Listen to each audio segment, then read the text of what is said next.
नमस्ते। आज एक बहुत ही बड़ी और दुखद खबर आ रही है महाराष्ट्र के बारामती से, जिसे हम समझने की कोशिश करेंगे। खबर है एक विमान हादसे की। तो सबसे बड़ा सवाल यही है कि आखिर उस फ्लाइट के साथ हुआ क्या। आइए, जो भी जानकारी अभी तक हमारे पास है उसे जरा सिलसिलेवार तरीके से देखते हैं। देखिए, सबसे पहली और सबसे ज़रूरी बात तो ये है कि ये कोई आम फ्लाइट नहीं थी। ये एक प्राइवेट चार्टर्ड प्लेन था और इसमें महाराष्ट्र के डिप्टी सीएम अजीत पवार सफ़र कर रहे थे। और ये हादसा हुआ कब? ठीक उस वक्त जब प्लेन लैंड करने ही वाला था। तो ये प्लेन उड़ा था मुंबई से और जा रहा था बारामती। सफ़र लगभग पूरा हो ही चुका था, सब ठीक था, लेकिन बिल्कुल आखिरी पलों में, मतलब लैंडिंग से बस ज़रा सा पहले, ये क्रैश हो गया।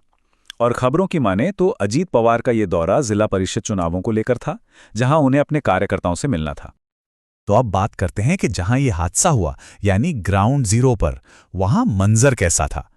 जो शुरुआती तस्वीरें और चश्मदीदों की बातें सामने आ रही हैं, वो क्या बताती हैं?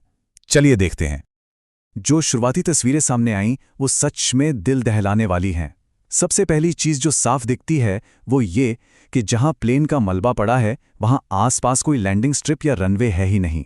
मतलब साफ है, प्लेन रनवे तक पहुंच ही नहीं पाया। और ऊपर से आसमान में उठता हुआ वो काले धुएं का गुबार और प्लेन का वो बुरी तरह जला हुआ मलबा, ये सब कुछ चीख चीख कर बता रहा है कि हादसा कितना भयानक था।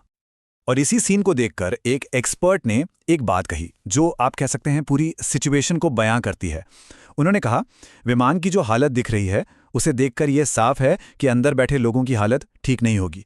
मतलब ये शब्द सीधे सीधे बहुत गंभीर चोटों की या उससे भी बुरी किसी आशंका की तरफ इशारा कर रहे हैं। तो अब सवाल आता है पैसेंजर्स का। आखिर कौन कौन था इस प्लेन में सवार?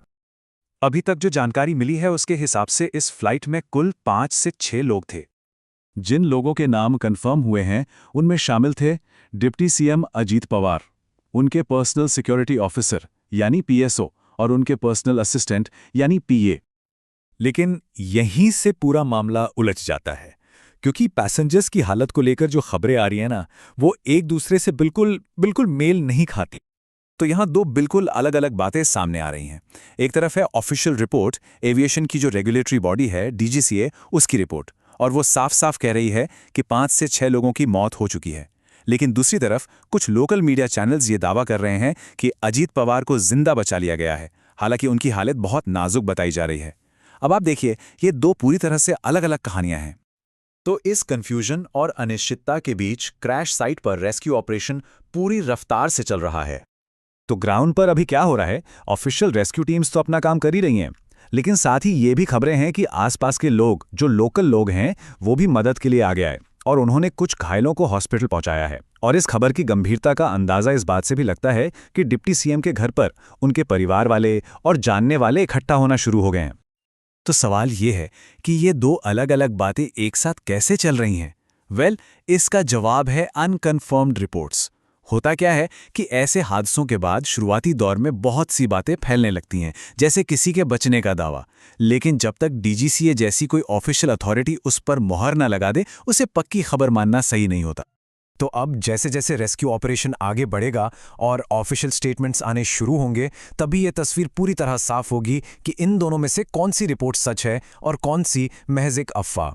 ये एक बहुत ही गंभीर हादसा है और इस वक्त सबसे ज्यादा जरूरी है एक सटीक और कंफर्म्ड जानकारी का इंतजार करना।